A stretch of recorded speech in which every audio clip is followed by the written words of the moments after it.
नीलकंठ महादेव की विस्तृत कथा। बहुत समय पहले जब सृष्टि की शक्ति कमजोर पड़ने लगी, तब देवताओं की ताकत घटने लगी।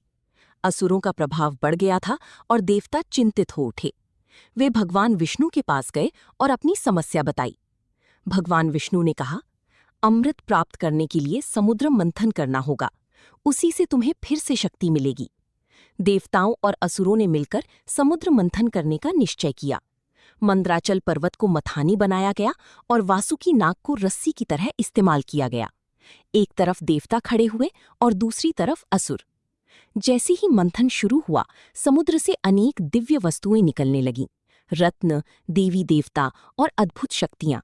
लेकिन अचानक एक भयानक घटना घटी। समुद्र से एक अत्यंत विषैला जहर निकला, हलाहल विष। उस विष की गर्मी इतनी भयंकर थी कि चारों ओर आग की लपटें फैलने लगीं। आकाश धुएं से भर गया, धरती कांप उठी और जीव जंतु मरने लगे। देवता और असुर दोनों ही भयभीत हो गए।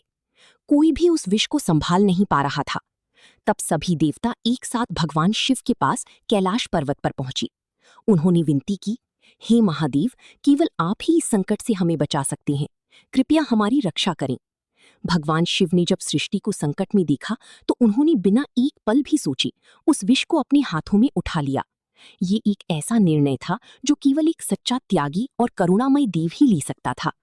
भगवान शिव ने वो भयंकर विष पी लिया। जैसे ही उन्होंने विष पिया, पूरा ब्रह्मांड स्तब्ध रह गया। लेकिन ये विष इतना शक्तिशाली था कि वो उनके शरीर को भी नुकसान पहुंचा सकता था। तभी माता पार्वती ने ये देखकर तुरंत शिवजी का गला पकड़ लिया, ताकि विष उनके शरीर में नीचे न उतर सके। विष शिवजी के गले में ही रुक गया। उस विष के प्रभाव से उनका कंठ नीला पड़ गया और तभी से भगवान शिव को नीलकंठ कहा जाने लगा। इस प्रकार भगवान शिव ने अपनी त्याग और साहस से पूरी सृष्टि को विनाश से बचा लिया। उनकी इस महान लीला से ये सिद्ध होता है कि वे केवल संहार के देव ही नहीं, बल्कि रक्षक और करुणा की सागर भी हैं। सार: सच्चा महान वही होता है जो दूसरों की भलाई के लिए खुद कष्ट सह ले।